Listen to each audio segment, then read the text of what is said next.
Reading from the Holy Gospel, according to Luke, the 10th chapter. Just then a lawyer stood up to test Jesus. "Teacher," he said, "what must I do to inherit eternal life?" Jesus said to him, "What is written in the law? What do you read there?" And he answered, "You shall love the Lord your God with all your heart and with all your soul and with all your strength and with all your mind, and your neighbor as yourself." And Jesus said to him, "You have given the right answer. Do this, and you will live." But wanting to justify himself, the lawyer asked Jesus, "And who is my neighbor?" Jesus replied, "A man was going down from Jerusalem to Jericho and fell into the hands of robbers, who stripped him, beat him, and went away, leaving him half dead. Now by chance, a priest was going down that road, and when he saw the man, he passed by on the other side. So likewise a Levite, when he came to the place and saw the man, he passed by on the other side. But a Samaritan, while traveling, came near him, and when he saw him, he was moved with compassion. He went to him and bandaged his wounds, having poured oil and wine on them. Then he put the man on his own animal, brought him to an inn, and took care of him. The next day he took out 2 pieces of silver and gave them to the innkeeper, and said, "Take care of him, and when I come back, I will repay you whatever more you spend." Which of these 3 do you think was a neighbor to the man who fell into the hands of the robbers? He said, "The one who showed him mercy." Jesus said to him, "Go and do likewise." The Gospel of the Lord.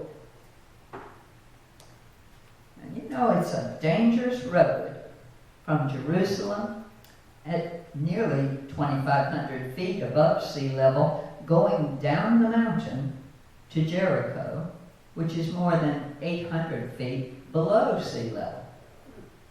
It's not like driving an hour and a half on I-85 from Jerusalem, North Carolina to Jericho, North Carolina, which is about 93 miles.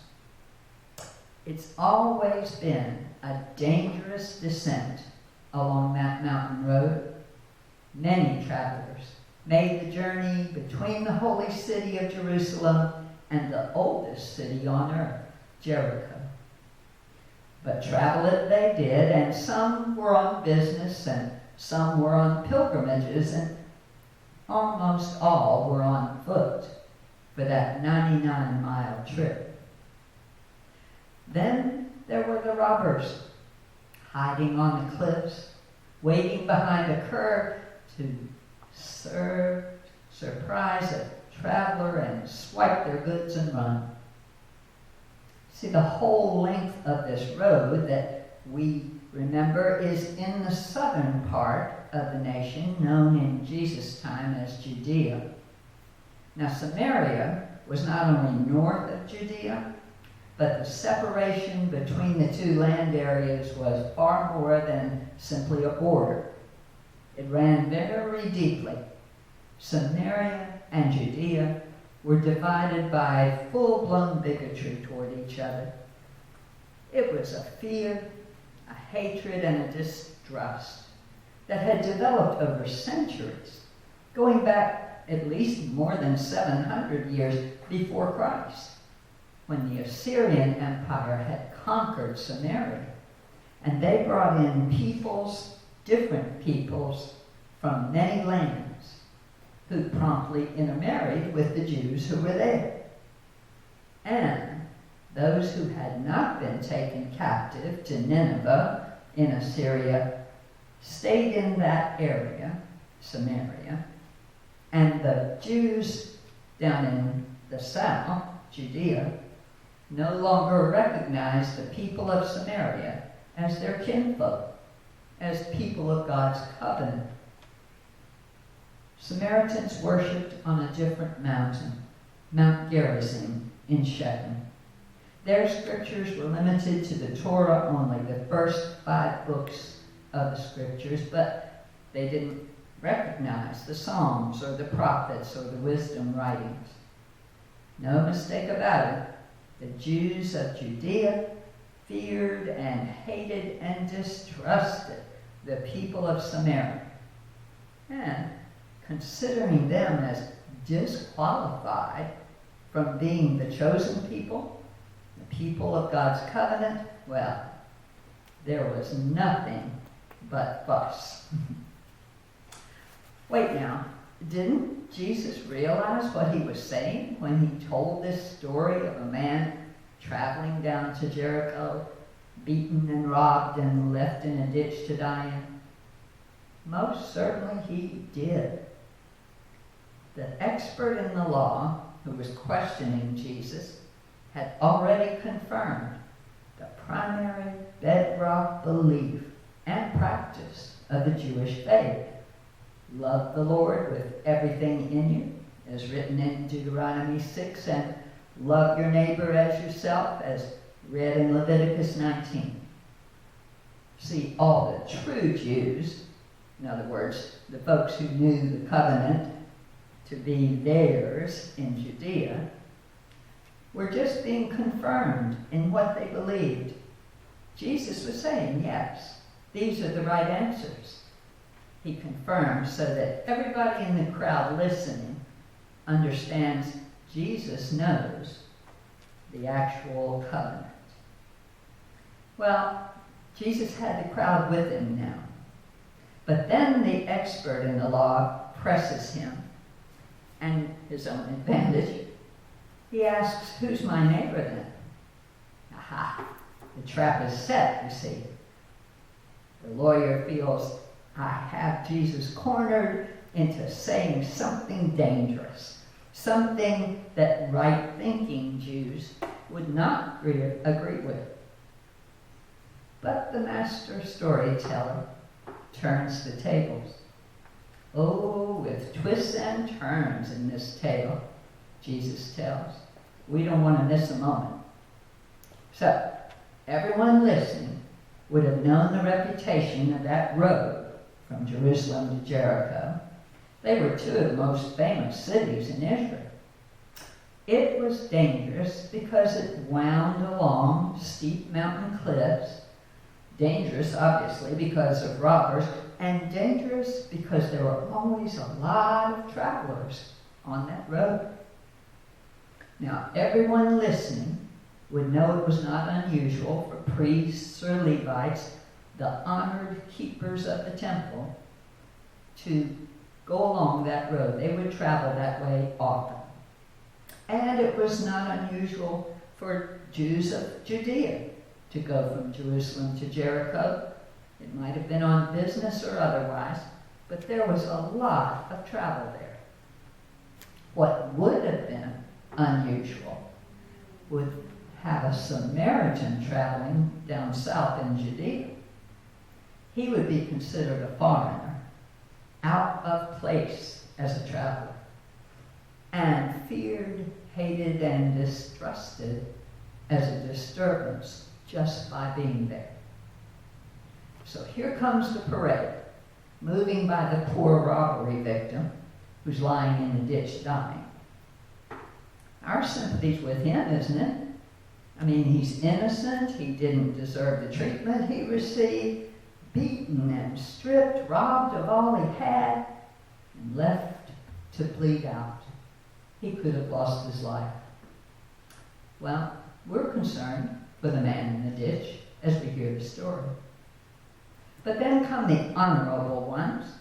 First, a temple priest, the one who would lead worship in the temple, who would accept the offerings the people brought to express their love to God and to keep their vows to the Most High. That temple priest in the story just walks by on the other side, as far apart as he can get. Would there have been a gasp of disbelief when Jesus told that? Well, not likely, really. And why is that? Because all good Jews understood that the laws of Moses said a temple priest would become defiled himself if he touched a bloody body, and especially if it was a dead body. The priest did not take that chance. The Levite also, who served in the temple usually as being in charge of the music and singing for worship. The Levite was under the same expectations. Keep yourself pure, no touching unclean things or people. So the crowd and the expert in the law would be nodding their heads in understanding of these temple leaders. But the third witness to the scene of the crime, this Samaritan, now the crowd gasps, "What's he doing here?" They might even hiss Samaritan. He was too far from home and he doesn't belong here. Ought to go back where he came from. But wait, Jesus turns the tables even there. Listen for it now. It's the Samaritan who is moved with compassion. What, Jesus? A Samaritan moved by compassion for a Judean Jew? That can't be. That's ridiculous. You've crossed the line. But everyone's attention is still riveted, right? What happens next? The Samaritan comes near, uses his own supplies of oil and wine to keep infection down and bandage the wounds. And the Samaritan lifts up this man, puts him on his own donkey, and takes him to an inn where an innkeeper lets both of them enter. And then the innkeeper accepts payment from the Samaritan's own silver, with the promise of more to come if it's needed for the man's well-being. It's clear the Samaritan's trip has been interrupted. He promises to return and settle accounts so that all might be accomplished. But we're still shocked over here, and not a little bothered that the compassion and care that we've all been taught is the good command of our living God shows up in this outcast, this stinky Samaritan, this half-breed who doesn't know where true worship of God is held. Only in Jerusalem, of course. See, all of us listening to this story, including a religious expert, well, we'd be shocked at this twist. But there's another table turn, listen for it, and it's more of a twist than ever, as Jesus tells it, because the religious expert's question had been, remember, who is my neighbor? Well, Jesus answers with this story and then a question of his own. Which of these three people has been a neighbor to the man dying in the ditch? Faced with that question, the expert answers, I suppose the one who showed him mercy. Jesus, probably had a twinkle in his eye and a little hint of a smile, says, yep, go and do likewise. Jesus knows that's a good answer. It is always God's way to show mercy, always God's way to have compassion. So there are lots of twists and turns in this story. Did we catch them all? Are we hearing it? The man in the ditch who's dying is an innocent victim, robbed, stripped, beaten, expected to die. Sound like anything that happened to Jesus? The man in the ditch who's dying is turned away by the temple leaders. They don't consider him worthy by the religious rulers. Sound anything like what happens to Jesus? What if we imagine it's Jesus in the ditch? Would Jesus have welcomed the help of the Samaritan? What if he worships somewhere else? You and I know the answer, don't we? Jesus would say, whoever welcomes these welcomes me. So think about yourself. Who are you in the story? Who am I? I have to ask myself, do I identify with the temple leaders trying to keep the sanctity of the laws and teaching? Do I identify with the one in the ditch who cannot help himself, cannot save nor heal himself? Do I identify with the Samaritan as being an outsider and usually feared, hated, and distrusted? Do I identify with the Samaritan being moved with compassion, wanting to show mercy? Where do you and I fit? Are we the crowd listening to the whole story as the master tells the tale? Do we come away shocked and disturbed and maybe delivered from some of our fears and hatreds and distrust? When Jesus tells a parable, we could experience many responses. In fact, he usually tells it in such a way as to draw us in and bring us along the journey with all the dangerous twists and turns, just as life does. And then, when the story works its miracle, it can bring us to holy ground, bring us together. Ground the master storyteller makes holy. Thanks be to God.